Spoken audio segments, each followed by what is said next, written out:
Hey there, welcome back to my channel. In today's video, we'll talk about how AI agents actually work.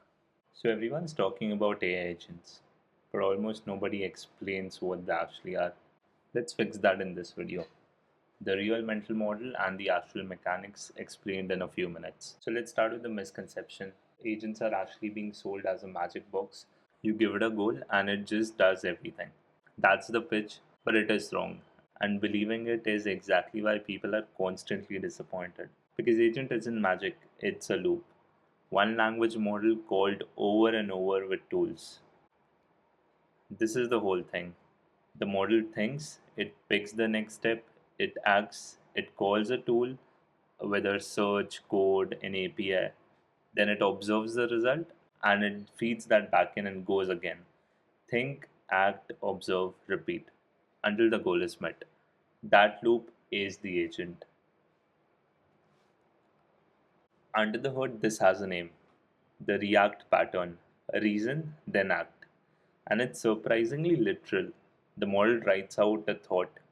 Let's just say, I need the user's open invoices, then an action. It calls a tool, it gets an observation back, three rows returned from the database, another thought, another action. That's it. It just text, reasoning, and acting on repeat.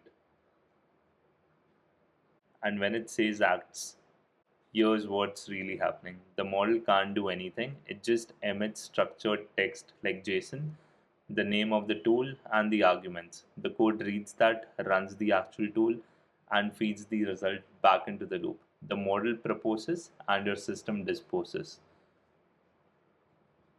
So sit with this.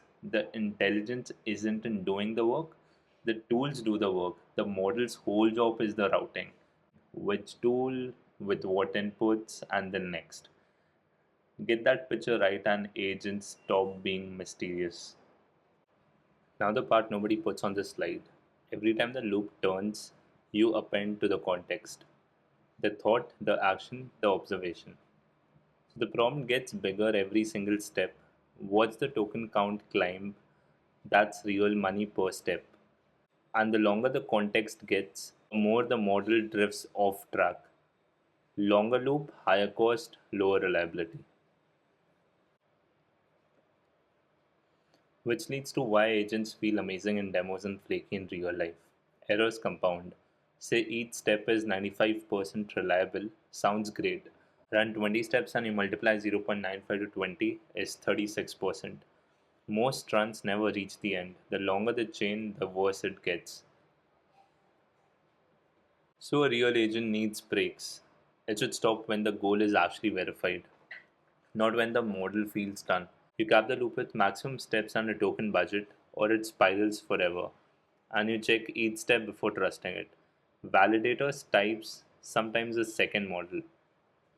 Breaks are difference between a demo and the product. Enough theory, let me show you a real one. So in a folder, I've planted a system with a function and a bug specifically, and just put this prompt and we see this completing. So what has happened is what Cloud Code does is it reads the file system and extracts the files. Then it decides to look into it and act. Then it runs the test by using a tool which fails. After that, it edits the bug and acts again. It reruns using the tools again and passes, takes that hard break and stops as the goal is verified, not because it feels it is done. So agents aren't magic and they aren't useless as well, but they are conditional. They work when the loop is narrow, not open ended, when tools fail loudly instead of silently, and when each step is cheap to verify. Stack those three, and agents are genuinely great. But never forget the math. An agent is only as good as its weakest step. I packaged everything in this video into a one-page checklist. The 13 things I personally check before shipping any agent. It's free, link is in the description. Print it and run your next build through it.